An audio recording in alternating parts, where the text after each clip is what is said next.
Hey guys, time for theoretical lecture. It's been a while since I made some, so I believe this is going to be a very important one.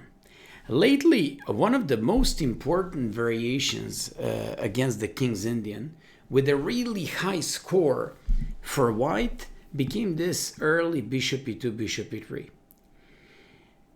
It's called Semi-Averbakh. There are so many articles and courses made about it, and it's really one of those critical variations. And here, I just had to come up with something very interesting for you.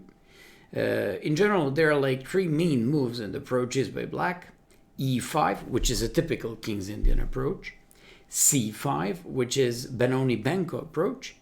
And probably the most interesting one that is going to be the topic of this one, and that's why you're going to like this video as solution of your opening problems in the future. It's move knight c6. It's a very unusual hypermodern move where you just want to break in the center with e5, and if they push d5 to jump with the knight onto d4. The main line for white is d5. But what happens if instead of d5 they just go with knight f3? You've got two options.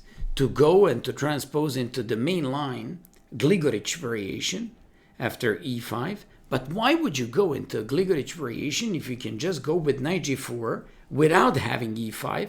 And now bishop g5 makes not much sense like in the Gligorich line. So after h6, bishop h4, g5, bishop g3, now you go with e5, fighting against this bishop, threatening the center, and after d5, you just have that knight d4 move. Black absolutely has a nice and easy game.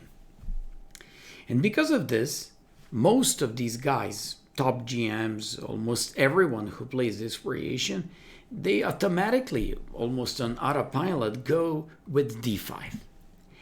And when they play d5, they just want to get some space, but at the same time, somehow they overexpose themselves.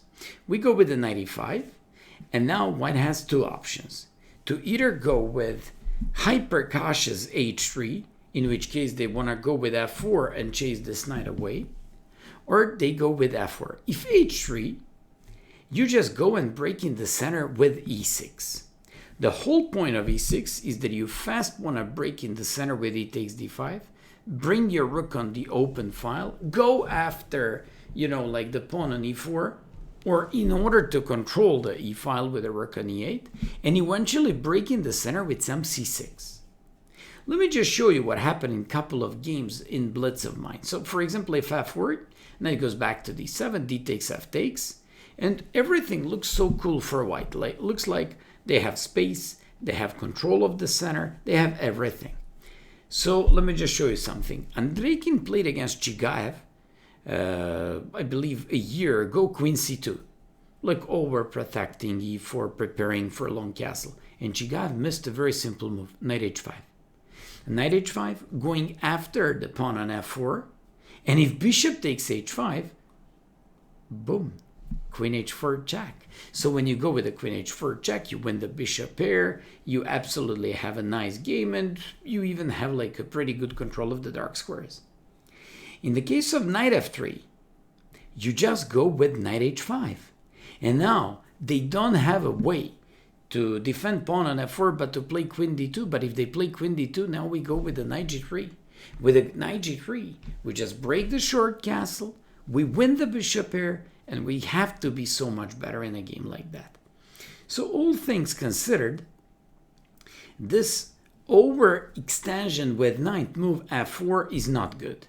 And that's why most of these solid guys go with knight f3. And when you play knight f3, bishop f3, here I just like a5. I like a5 because you, for some queenside purposes, get some space on the queen side by playing a5, not allowing white to play b4, because sooner or later you'd like to go with e5. And if you play e5, you're going to close the center, and afterwards have a very typical break on the king side with f5. So after castles, knight d7. Knight d7 is a very important move. You open up the bishop on g7, diagonal for this bishop, and after queen d2 in the World Rapid Championship in Poland last year, Dziuba played against Lima e5, and next will be f5. Then he went with the knight on b6 to open the bishop and broke in the center with f5. After g3, knight b6, bishop takes, knight c takes, h4, f5. Believe me, I always prefer black positions if white lacks the dark square bishop. So Dziuba eventually won that game with the black pieces, but it's already looking like a very nice counter initiative and game for black. And here I just want to show the game from recently finished European Individual Championship where I was a commentator. And from the last round, the game between Lupulescu, who's 2600 player, very creative, strong one, and Donchenko, young German player who keeps improving more and more and who just won the Vikanza Challengers. So in that game, f4 was played. Lupulescu went for the main move, and Donchenko played knight g4. So here, white has two options: to go bishop d2 or bishop c1. In the previously mentioned game, bishop c1 was played, and that's like hyper-modern approach. Bishop d2 was played in so many games, and all of a sudden, white might be threatening h3 followed by g4 and g5, going after these knights.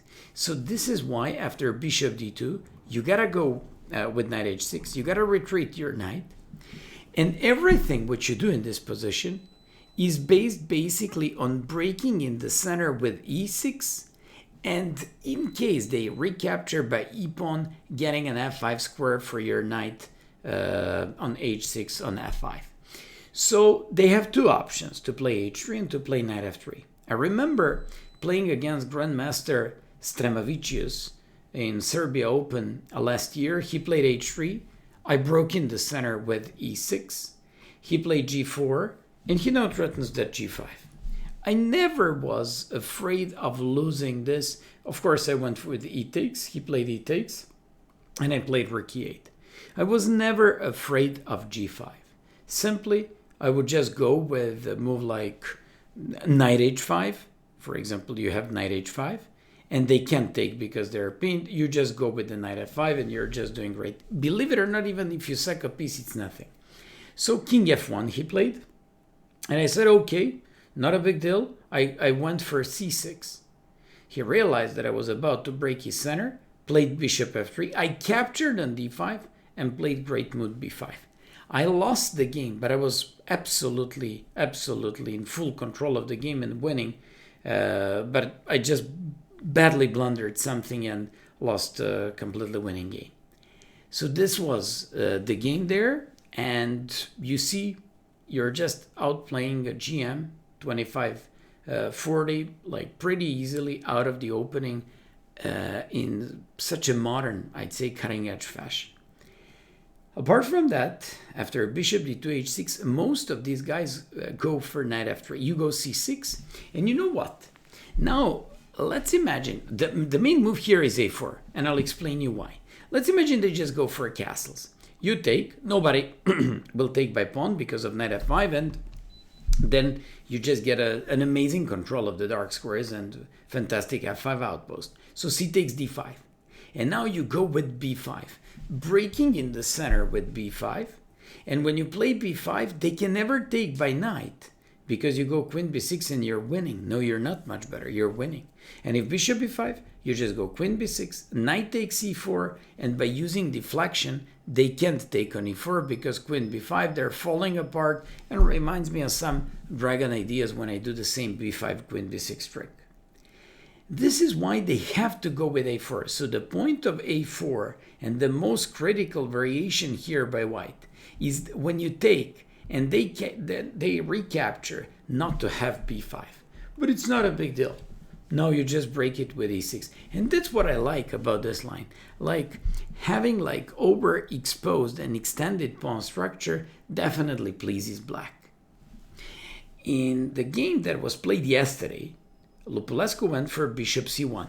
I just have to say once again that it's a game of great importance because whoever won in this game, he would have qualified for the World Cup this year. So after knight h6, because h3 is threatened to chase away this knight, followed by g4, Donchenko went with knight h6. And this guy went with knight f3. On h3, I absolutely have no doubts that e6 would happen, e takes d5 would happen, and after this, c6, just like in my game against, rook e8, and just like in my game against Stremavicius. So rook e8, king f1, c6, bishop f3, c takes, and b5 with a compensation in case they play g5, but initiative is definitely on the black side. Lupulescu went for knight f3, c6, and a4. Once again, it's aimed against c takes and b5. After c takes, for me, this was a shocking move by Lupulescu. He just decided to capture by e5. I mean, the whole line and everything is based on cornering this knight on h6 and leaving it there for a while. And he just played e takes d5, allowing this knight all of a sudden from being worst piece to become the best piece. And by the way, that knight then decided the game. So after, of course, he was supposed to play c takes d5, e6, d takes, bishop takes. If, I don't know, castles, rook c8 followed by rook c3, knight e4, just like in the dragon exchange sack. If knight g5, you just go with a rook e8, castles, queen b6, bishop e3, and rook c8 with a fantastic, not compensation, but initiative by black. And in the game was e takes d5. Of course, Donchenko jumped with the knight and got a most important outpost in the game, knight f5.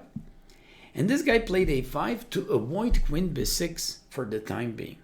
Of course, black is not lazy. He's just deciding to break in the center very fast. D takes, bishop takes, and goes for knight g5. After knight g5, black goes with rook e8, defending and protecting this bishop and getting full control of the e-file. After castles, a very clever move, queen c7, going with the queen on c5 to take advantage of the dark squares, and also in order to double these rooks with rook a to e8. After queen d3, rook a to e8, take a look at this position. Everything went so wrong for Lupulescu. First of all, he's got this terrible dark square bishop that hits its own pawn on f4. Second thing, there are like so many weaknesses on e3 and e4. Then black just has an amazing knight, possibly great dark square bishop, fantastic control of the e-file, always possibility to go with check and jeopardize this king on g1, and also some knight g4, h5 or knight g4 ideas. In the game was bishop f3, he played h5, securing the position of the knight on f5 and just jumping on g4, king h1 and just jump with the knight on g4. After bishop g4, h6, g4, bishop d2. Now, when he opened the h-file, when his bishop braids, when the knight is on fantastic outpost, when you have these double rooks doing a great job on the open file, only piece that looks okay but possibly could do a lot more is queen. So let's reposition it, queen d8, queen h4. Great idea. And after knight e5, queen h4, white went with the bishop c3. At least he wants to, stop the fire and says, okay, let me just kill the activity of the bishop on g7. Yes, maybe you killed that activity, but you actually allowed this rook to come on the second rank and to start creating lots of threats. The thing about this one is that no bishop g7, king g7, and queen c3 could ever work. Because of f6, now that queen defends pawn on f6, but all of a sudden, rook goes on h8 and you just take advantage of the open file. So when Lupulescu went for king g1, bishop takes e3, b takes e3, played that king g7 move in order to support the activity and attack on the h file. After rook a b1, rook h8, h3, g takes, queen h3. Just like I told you, knight on f5 decided the game. Final, very elegant shot, queen g3, where the rook threatens the queen. So he just resigned because there was no defense of the checkmate.